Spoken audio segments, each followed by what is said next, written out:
Hey guys, my name is Tim. I'm originally from Michigan. I lived there for over 20 years. I lived in Florida for a time also, and now I've been in Alaska for about 8 years.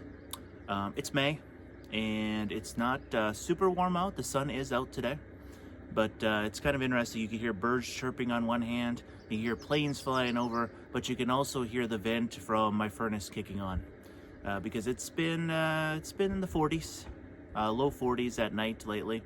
But everything's starting to get green, so you gotta love that. Um, have you been thinking about moving to Alaska?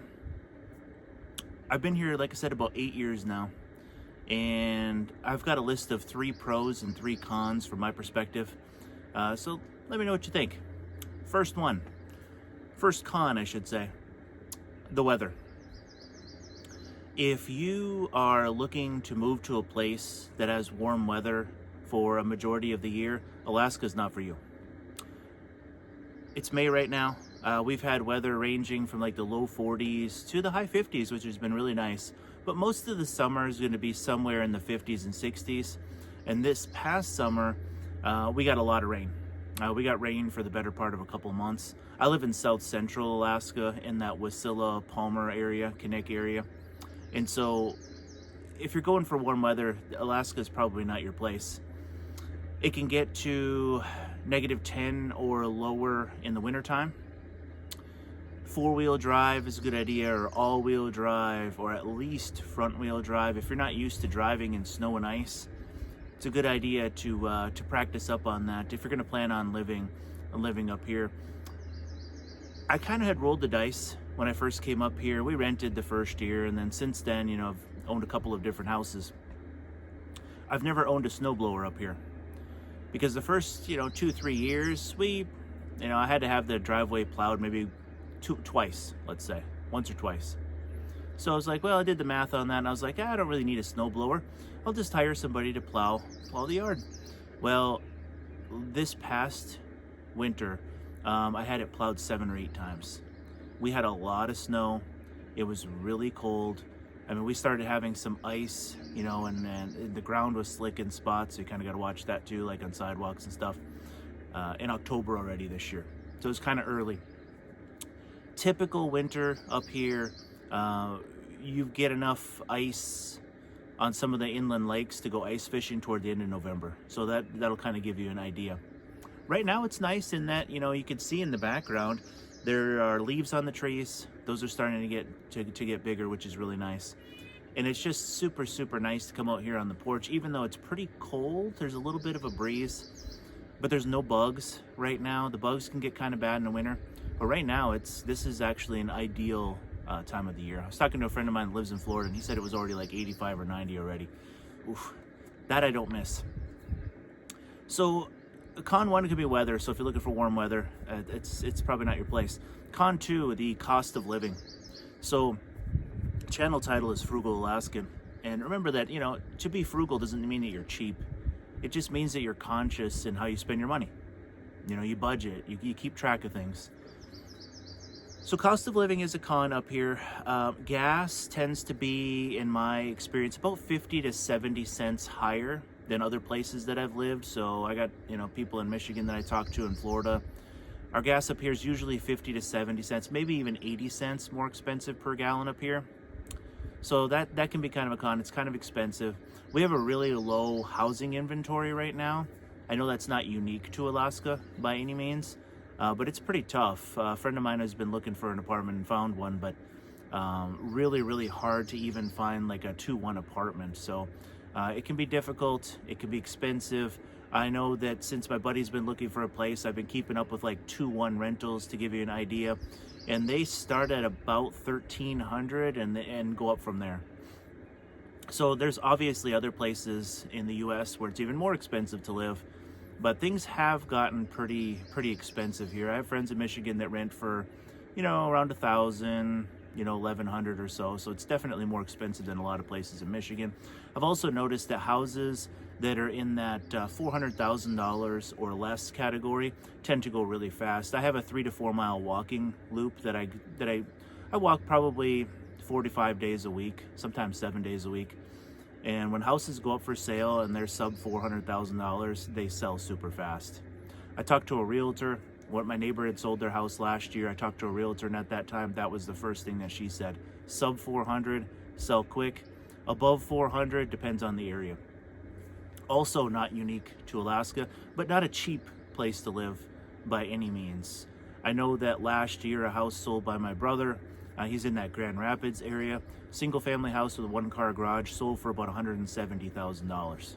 So is that the norm there? Not necessarily, but houses can be bought for a lot cheaper in that particular area.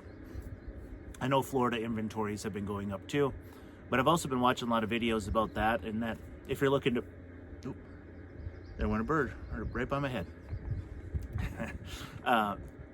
There's a lot more inventory in places like Florida, but the HOA fees and property insurance and those types of things have been spiking up. So, I always recommend to people, if you're going to go to a place like Florida, you really got to have an understanding of what you're getting into if you're buying a condo or a townhouse as far as HOA fees and property insurance and that sort of thing. So a second con, cost of living. I know some would argue that the place that you're living in is equal or maybe even more, but it has gone quite a bit higher up here. And ever since I've been up here, the housing market's been really good, but I've never had a home that was purchased for more than $400,000. So I couldn't really say too much specifically there. Con 3, it's expensive to travel. So if you want to go to the lower 48, driving is really not an option unless you have a ton of time off. Because if you're going to drive the lower 48, you got to drive through Canada. And no matter where you're going in the lower 48, it can, it's 2,000 miles on up. So it just kind of depends. When we originally moved here from Florida, we drove 4,700 miles from Florida up here in a U-Haul. And I have not driven through Canada since, because I just don't want to burn that many days driving straight through, that sort of thing. So if you're going to leave Alaska, most often, people are flying. So flights to the lower 48, it just depends on when you get them and the time of year. But so I'm an educator, so I do a lot of my travel over breaks, like Christmas break, spring break, summer vacation, stuff like that. Typical tickets, airline tickets for me, are about $800 to $1,000 a piece. So that's the place, it's the places like Michigan, things like that. You can get tickets to Florida for about that also. So it is kind of expensive. It's kind of like you're living on an island up here. That's one thing I really miss about the lower 48. I miss being able to just get in my car and drive to other states. When I lived in Florida, I could drive 500 miles and go to Pigeon Forge in Gatlinburg in Tennessee and be there in like 7 hours, 8 hours, because it's all expressway from where I was at. So that's another con. It is kind of expensive to travel, and then you add in the gas prices and kind of starts adding up. Let's get to the fun stuff. So the 3 pros. So pro 1. The PFD, the permanent fund dividend. So I've had many people ask me over the years, like, hey, don't you get that oil money? And I'm like, yeah, we do get the PFD. So basically, the PFD, or the Permanent Fund Corporation, was started as a result of the oil discovery in Prudhoe Bay. It's basically an account that they use to put in oil royalties. And then, of course, those monies are invested in a lot of other things as well. So they have a whole variety of things that they invest in to make this account value increase. So each year, around this time actually, around April and May, the state house and the state senate in Alaska, they start debating over the amount of the PFD. So each man, woman, and child that's a resident of Alaska for at least a year, there's other requirements also. So if you're thinking about moving to Alaska, you got to look on the state website. For example, if you have a homesteaded property in another state like Florida and you're a resident for a year, you're still not eligible because you can't have a homesteaded property in another state. So there's other requirements like that, so you do have to look it up. But the residency requirement's a year, and you apply online each year for the PFD. Now, every man, like I was saying, every man, woman, and child is eligible, meaning that once you meet the requirements, each person in your family is eligible to apply for and receive a PFD. Now, I'll show you this chart. Take a look at this chart. This is from the State of Alaska's website. The range of PFDs over the last 10 years has been in that $900 to $3,200 range per year. This year, they just settled on this recently, and I think it's got to go up for a final vote. we're supposed to get $1,650 for a PFD. They typically come out in October, and you can choose like a direct deposit. They'll just put the money right into your account. You do have to pay federal income tax on it, unless part of it is like an energy rebate. If it's an energy rebate, I think we get like, they're talking about maybe almost $300 in an energy rebate this year. That is not subject to federal tax. So it is taxable when you receive that money, but it is essentially free money. So when I do the math on how much more expensive gas is in Alaska versus Michigan and Florida, when you factor in a PFD, like a healthy one like this year, over $1,600, we actually come out ahead and save money on energy versus states like Florida when you factor in the PFD. So that's a definite pro. So pro 2, fishing. I'm sure you see this on all kinds of videos, that fishing is such a pro up here. For me, I'd like to do a yearly halibut charter. I go out of the Ninilchik area. I go with a group called Gotta Fish Charters. Not affiliated with them or anything, but they have been just fantastic. They're a great group to go out and fish with. So halibut charter, a lot of salmon fishing. The state updates the regulations, so you got to know where you're going. I suggest if you do decide to move up here, you go with somebody the first time or two, so you know what you're doing, you know where you're at, you know what types of areas could have a lot of bears. I don't see bears really ever. I have not seen a bear while out fishing the entire time I've been in Alaska. Maybe I'm lucky, I don't know, but I've seen literally zero. But the salmon fishing is amazing. Fishing in inland lakes for rainbows, it is fantastic. There's all kinds of lakes here in South Central Alaska where you can fish for rainbows. It's a lot of fun. You know, a lot of these fish go aerial. We're talking, 20, I usually catch them in 20 to 23 inch range. It's a lot of fun. I have a little lake boat that I take out. I got a 14-foot early 80s boat that I take out. Hey, doesn't leak, so works pretty well. But the fishing is it's outstanding. It's just been it's been great, and so definitely a second pro to go out there and fish. Pro 3, there's a lot of cheap stuff to do outside. So if you like to hike, there's all kinds of hiking opportunities here in South Central Alaska.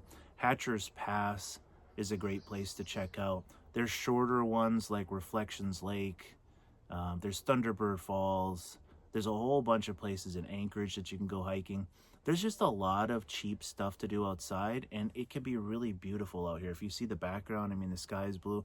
If you hit the weather right, it is beautiful and it is comfortable. I used to like going on hikes, and I know hikes in Florida aren't like, up mountains or anything, obviously, but there are hiking opportunities, and it would just get so hot that you'd have to go there, early in the morning if you really want to beat the heat.